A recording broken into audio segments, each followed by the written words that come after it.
So I'm back from EthCC Paris. I was invited there by the Token Engineering Academy to offer a presentation during their Token Engineering track day at the conference, and then to also deliver a separate workshop at their Token Engineering Bar Camp the following weekend. Here's a picture of all of us at the end of the Token Engineering track day. I'm really so grateful to them. It was an absolutely incredible experience all round, and today I'd like to share some of my key impressions and takeaways from this conference.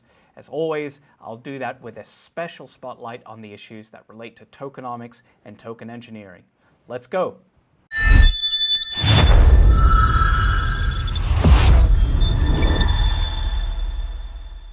Okay, so today is a pretty long video that spotlights a lot of interesting talks and ideas.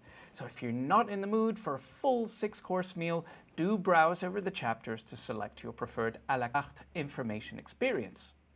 Let's talk about the conference in general first. EthCC has been going since 2018 and it stands for the Ethereum Community Conference. This year, it has grown to host over 5,000 attendees and over 350 speakers, of which I was but one. It bills itself as the largest annual European Ethereum event focused on technology and community. That community in question have chiefly been developers who are building on the Ethereum blockchain. And so this conference has cultivated an offering that is full of talks that get into the nitty-gritty technical details of development on Ethereum. Now, it seems that this year, things were a little bit different. People I spoke to who had been going for years said that they notice a considerable shift in the variety of topics being addressed, including there being much more of an economic and financial focus than in years before. Here's what I think is going on. All the products we're trying to build are ultimately built on blockchains and smart contracts. So at the fundamental level, we need to have this deep, specialized expertise on how to do all of this within the special design constraints of this environment. This rightly draws heavily on computer science, software engineering, and cryptography, all of which help to determine what it's feasible to build and how we do it. However, these products are being designed for use by humans.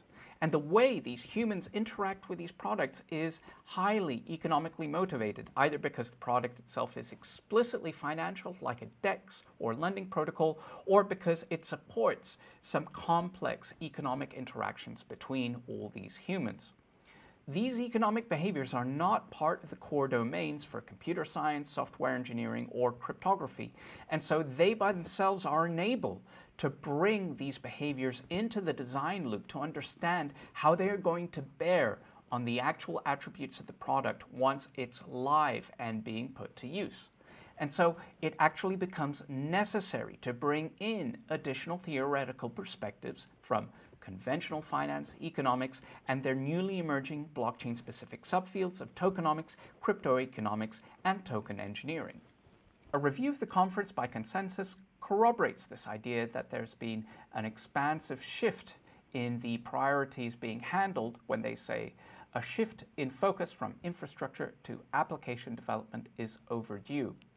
It is crucial for more people to concentrate on building and deploying real dApps with practical use cases for users rather than creating replicated versions of existing functional infrastructure. So what did all this mean to me personally? Well, first of all, after seeing the quality of the speakers, the sheer amount of attention that was being given to economic issues all the way throughout the conference, not just in specialist tracks like those created by the Token Engineering Academy, all that gave me real encouragement that I am working on something real and very important. At the same time, I admit I was a little intimidated. There's so many blindingly clever mathematicians, data scientists, and engineers working in this field. If the field professionalizes around ever harder, more deeply technical skill sets, I'll really have to check to see whether my own abilities manage to keep up. However, for the time being, my own conversations with these amazingly credentialed, clever, experienced professionals left me with the impression that they like what I'm doing, are interested in what I have to say, and welcome my contributions to this space. I also got great feedback on my talk and workshop, so that was very welcome, positive energy to get back for all the stuff that I'm putting out there. At the same time, I'm under no illusion here that we are still incredibly early. This is still an incredibly nascent and tiny field. I've been saying to people, if there are 100 people in the entire world who are working on these issues, then maybe 50 of them were at this conference. That created a welcome sense of community and solidarity in that moment. But as a profession, there is still a very long way to go for this to be seen as a regular kind of job, or to have different kinds of tokenomic strengths and aptitudes be settled out into distinct professional roles. An additional reflection that came from this conference was for me to decide to revise my study plan. I was going to focus on learning some agent-based modeling tools like CAD and then move on to other tools. Now I've decided to switch that around. What I saw in this conference made it clear that there are lots of professionals and companies that are successfully bringing data science tooling to bear on design and optimization efforts. And given my existing skills and ongoing studies in financial risk management, I now think that those are the skills that are going to stack better with what I have, and it would be better for me to start working on those first. Anyway, enough about me. Let's take a closer look at some of those conference highlights. Now, I stress this review is highly selective. It is biased towards my own personal interests and also just simply reflects the time I had available to see things in person and then to catch up with them later online. There were absolutely tons of talks. But the great news for you is that they are all up on the EthCC YouTube channels. I'll link to these below, and just to note, you'll find the full video list under the Live tab, which contains videos that were originally casted live. So the first set of talks that I want to highlight are focused on risk. They stood out to me because this happens to be an area of active study for me, but I think other people also noticed how regularly risk was popping up in talk titles all over the conference. Perhaps this isn't surprising. Conventional risk management saw an accelerated development in the aftermath of the 2008 Great Financial Crisis. So, although unfortunate, it is fitting that it may have taken the FTX crisis to spur on efforts to find risk methodologies and practices that are appropriate for blockchain. The talks I saw at the conference suggest that the people leading these efforts are mainly drawing from approaches and expertise cultivated in traditional finance, but they are also being open-minded about the need to identify and accommodate new risks that are specific to the blockchain space. So first up in this selection is a talk by David Garfunkel and Andrew Jones from Index Co-op. This is an enterprise which aims to create tokenized investable indices that provide investors with easy access and exposure to DeFi strategies and themes, much in the same way that index investing offers to investors in traditional finance. This is very much an asset management exercise, which requires you to manage risk as well as return. And they shared how they've gone about creating risk scores to manage that process successfully. They were also joined at the end by Paul Lay from Gauntlet, who showed off some of the analytics and risk dashboards that they are building for major protocols. That wasn't the only positive impression that Gauntlet made on me. Gabe Polsoretsky also gave a talk on the token engineering track day that was absolutely fascinating.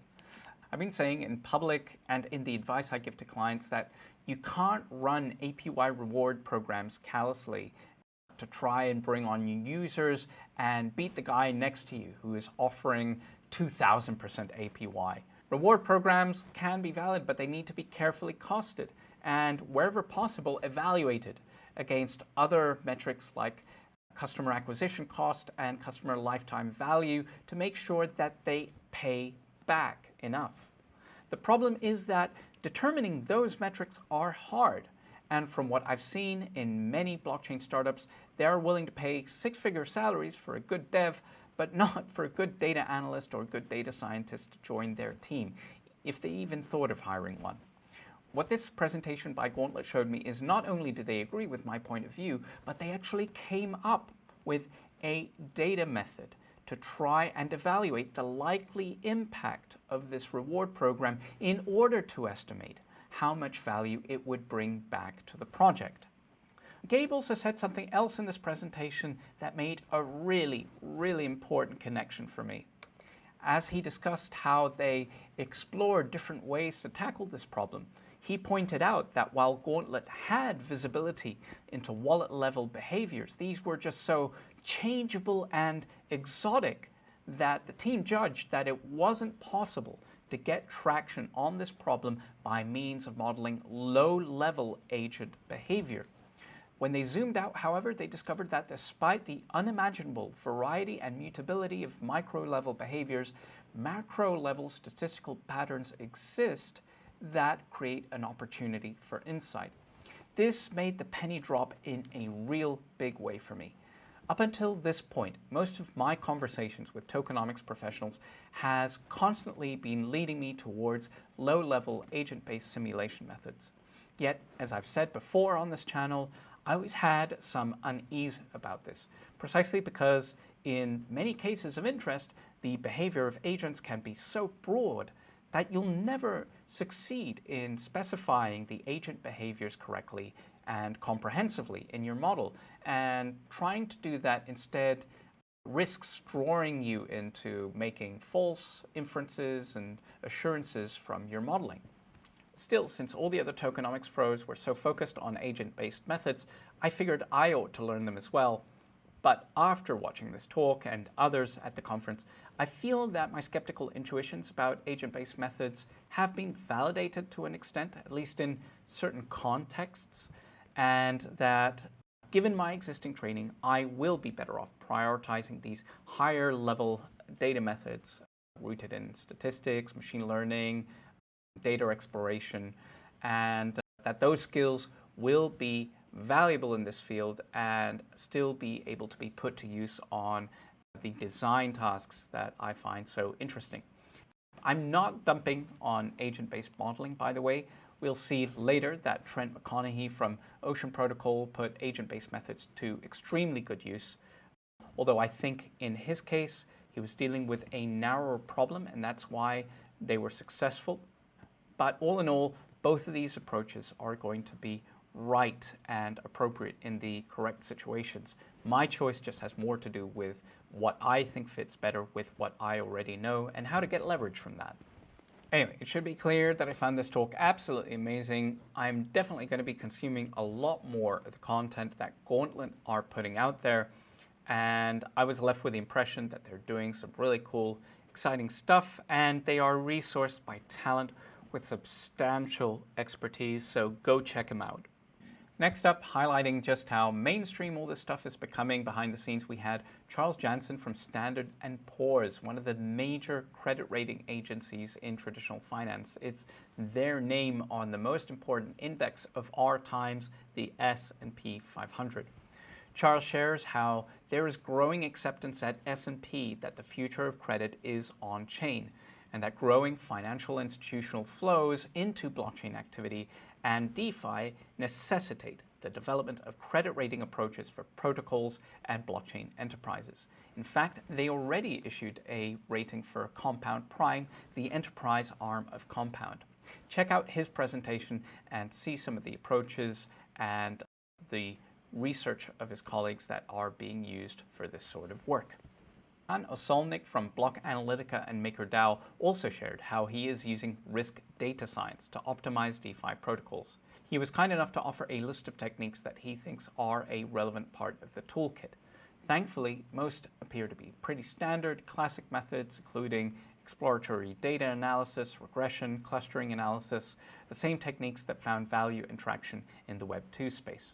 He also made a fleeting point that definitely caught my attention, and that's that he thinks that causal inference modeling is going to be relevant in the space, even if it's not something that's done very often at this point.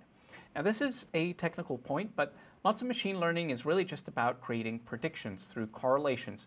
The models do not try to arrive at statements that say things like A is the cause of B, which is a much harder claim to substantiate, and by contrast is the main emphasis of statistical methods used in econometrics. The data science boom kind of pushed causal inference out of the limelight, but Jan says that In this case, in the case of blockchain, because there is an absence of ethical experimentation methods to create simple A/B testing, that we are going to need more sophisticated causal inference methods to be applied in order to gain insight about counterfactual claims and the expected impact of different changes or alternatives that we can make in our systems. So that's risk. The next group of talks that I want to highlight focus on tooling. The fact is, we need them. We are not biologically equipped for data work and analysis. We need special computational software tools to be available to us.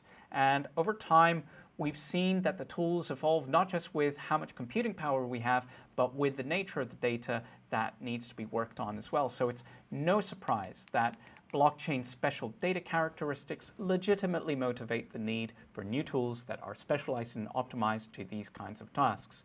We seem to be getting advances in tooling building from two directions. Trent McConaughey of Ocean Protocol talks about how he migrated methods used to optimize analog circuits over to optimizing smart contracts in a package called TokenSpice. He shared an impressive case study where the simulation picked up on an exploit that had begun to appear in their ecosystem and also helped them to successfully engineer a solution to remove it. I was also captivated by a couple of talks given by Dr. Fabrizio Genovese and Daniele Palombi from 20 Squares, who demoed the potential of their game theoretic modeling tool. Their tool allows you to translate game theoretic concepts into a more modular framework that allows you to compose complex processes and define these sorts of relationships quite flexibly, and to handle this with programming language style expressions that are going to be more familiar to anyone who's done some coding. But perhaps more profound are some of the higher order solving capabilities of this tool. Consider one example. Suppose you have a circuit or sequence that includes an auction mechanism. But what type of auction should you be including? A Dutch auction, Vickery auction, sealed bid auction, candle auction? Their end goal is to equip their package with a defined auction library. So to find the best one, all you have to do is swap out each one and run tests on each new circuit each time. Not only does that save you a bunch of time, but it also makes game theoretic modeling much more accessible in a way that I think is net positive, in the sense that we're not making game theory accessible at the obvious expense of detail, nuance, and rigor, which is a danger that I've warned about in previous videos on this channel. But there's more. On top of all this, they are building a variety of solvers into this tool as well. This tool won't be restricted to solving for Nash-style equilibria, which come with very strict and limiting assumptions and which can't be solved for once a system becomes too complex. Instead, it's going to allow a more generous set of solutions, including local dominance testing. That's going to allow you to explore which agent behaviors dominate over certain parts of your model's parameter space. On the flip side, that allows you to check if behaviors that you want to see play out in your system will remain dominant, will remain optimal over an expected range of possible system conditions. To have stuff like that operationalized is absolutely mind-blowing. Their efforts are mostly focused on the MEV problem at the moment, which makes sense because it is probably the most economically significant and widespread game theoretic problem out there. But once this tool matures, it could potentially be used to do much, much more, possibly even putting governance design on a much more rigorous design footing. The only annoying drawback is that they are doing all of this in a programming language called Haskell. That's going to be a hurdle for anyone who wants to make use of this stuff and would appear to cut it off from all the amazing tooling that you get in Python. Anyway, it sounds like they have quite an academic culture and approach to this, so it is going to be tackled very methodically and carefully and incrementally, so it may take some time to become available to us in a mature state. So that sums up some of the low-level modeling tools that I saw being discussed. On the other side, we have tools that are being more focused on the extraction of data and how to transform that data into meaningful analytical measures and concepts that we can work with. We saw that Gauntlet and others have their own in-house methods that they have built from the ground up, but everyone's interested in the same data and it's publicly available, right? So clearly there's a business to be had doing all this data engineering and cleaning once and then selling that on to multiple customers in a way that's amenable to exploratory data analysis, machine learning, and statistical analysis. This would be amazing. It would lower the bar for the amount of learning that's needed to take part in this kind of analysis. And I expect we'll see the same trends play out that we've seen before that make these tools ever more low-code and accessible wherever possible, something which will doubtlessly be accelerated by the rise of human language interfaces that LLM models facilitate. So on to the talks. First we had Mihail Grigor from Messari, who offered the Meteus demo here showing how they are beginning to build these data feeds using graphs indexing technology. Then we had Uliana Slachikova from BlockScout, who discussed an idea that I've had for a while, where block explorers have analytics capabilities natively available within them. And it looks like BlockScout is up and running, working on this very problem. I've yet to check it out, but I applaud the concept, no doubt. Although I can't say too much because it's not public yet, Lisa Tan from Economics Design is building some very interesting tooling in this area that I will be fascinated to try out when it goes live. So plenty to get excited about tooling, and not all of these are going to be priced at enterprise level. When it comes to the data and analytics options, since all on-chain data is openly queryable, there's always going to be an opportunity for an entrant to undercut prime data providers. So I expect we will end up with options that are economically accessible to all interested participants as this tooling ecosystem matures. Indeed, I saw some updates from June a few days ago. They are making progress on developing LLM tools. They are a major player here, so I'm sure they are keeping everyone else on their toes. They weren't at the conference. This is just something else I happened to see recently that fits in with what we're talking about. And with that, it's now time to discuss the event that brought me to EthCC in the first place, the Token Engineering Track Day. We had an amazing collection of speakers, and I'm not just sucking up here. I was really excited by the talks that I heard there. Again, it was just amazing to have so much talent working on all these related tokenomic problems sitting together in one room. We were really well attended the whole day, even at this massive conference with tons of amazing talks going on all the time live. There were always people who wanted to come in to listen to every talk we had going on that day. Massive applause to the token engineering team. You can catch up with all these talks and others on a dedicated playlist that they've made that I link to below. But here are some highlights for me personally. We had Trent McConaughey of Ocean Protocol, who actually gave two talks, one that I discussed earlier, but the first one he gave also holds some really important insights and lessons too. He discussed his growing pains with Ocean Protocol and the experiences he had demonstrate how you will always have to build and always have to adapt your economies on the go, and that you need a plan to be able to do that, because no amount of modeling at the drawing board will ever capture the completeness of all the eventualities you're going to come across in real life.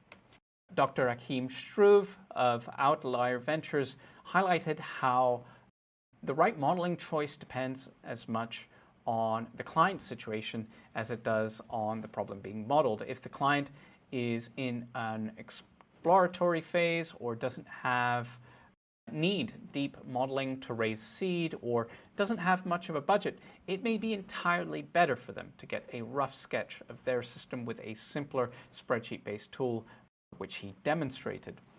Rohan Mehta is a brilliant person on so many levels. I had the privilege of hanging out with him all week, and he offered a demonstration of a proof of concept of how natural language agents could come to our aid to help us make better tokenomic decisions.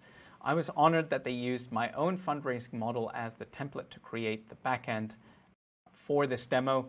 It was a pleasure working with him and Angela on this too. We also had Dr. Mark Richardson, who works with Carbon and Balancer, and he gave an absolutely stunning talk, truly brilliant, a great example of how to deliver math with big picture understanding at the same time. Mark talked through the new DEX design that he helped design for Carbon, and it really demonstrates how young this space still is, that something that, when explained, can appear so conceptually obvious and offer an improvement over the leading DEX designs in the space. But of course, the clincher here is that it may be obvious in retrospect, conceptually, but not so in terms of the math that's needed to make it work, which he also explained in this talk. I think his talk also offers an absolutely excellent example of how data work can go beyond mere analysis and step into this realm of storytelling, where models become aids to getting a message across, particularly to stakeholders who may not have the same level of technical expertise that you do, like investors. Finally, there were a couple of talks that I would recommend you watch if you want to learn more about what it's like to do this work and how to get involved. Łukasz Zimanski from the tokenomics consultancy Tokenomia Pro, who also run a great YouTube channel, by the way, and Tom Mellon of Crypto Econ Lab, again, who also have a great YouTube channel, highlight some really interesting points about how there needs to be a variety of tools and methods being put to work at the space, and also how once you get into larger teams, complementarity and diversity of expertise and talent becomes a valuable asset, something that I've also highlighted in an earlier video. This suggests that you won't just have to be a hardcore data scientist or control engineer to do this work, and hopefully that will broaden the base of opportunities for people who want to get involved in this field as it grows. And then we had Dr. Chris Peruk, who is one of the founding members of the Token Engineering Academy, and he offers a great case study in how tokenomics really does amount to real professional work that can take you some very exciting places. His skills have earned him an appointment as CTO of Adeem, the Adeemverse, a project that aims to revolutionize the way that media content is produced, funded, and monetized, which is backed by very ultra-famous venture fund A16Z. In his talk, he shares all the various ways and things that you can do to break into this emerging field, so top watch if you're just starting out. And then finally, the Token Engineering Academy also ran a separate side event the weekend after called the Token Engineering Barcamp, which was also really well attended. Unfortunately, they were not able to record sessions, so you really had to be there live for this one. Once again, really great to be in a space with so many talented people making a serious effort to address the problems in the space. Interestingly, a full 3 speakers offered presentations about how we go about conceptualizing and identifying and modeling the fundamental economic processes that are at work in these systems in ways that aren't so token-centric, in effect providing us with a view of the economic process that stands behind a token's utility, something that I've talked about in the past too. These presentations were given by Nate of Eat Sleep Crypto, who just launched a consultancy called TOKENOMICS, Lisa Tan of Economics Design, and Dr. Vasily Sumanov. All presented slightly different views on the same issue, but I was left with the sense that they were all traveling in a common direction, and it gave me reassurance that I'm not barking up the wrong tree with my own ideas. Perhaps I was most taken by Vasily's framework, which allows us to analyze this matter in a more granular and more economy-agnostic fashion. I look forward to seeing what other research he publishes on these kinds of issues. I'll put links to their channels and media below. And, well, that's a wrap. Believe it or not, there were going to be even more things that I wanted to talk about. but it was just getting ridiculously long. If you're interested, you'll get the chance to do your own research and find the talks that best match up with your interests. So many talented people working on so many amazing things. I truly could not get them all in to a single coherent video. Once again, I'm very grateful to Angela and the Token Engineering Academy for inviting me to be part of this experience and to contribute. And thanks to the rest of the Token Engineering Academy team for making it all happen. Next year, EthCC will be in Belgium because the Olympics in Paris are just going to make all kinds of prices go absolutely bananas. If Belgium is in your budget, I would definitely recommend you checking it out. As you can see, all the material is available on YouTube, but I know I preferred being at the event live myself and being able to make these great IRL connections for the future.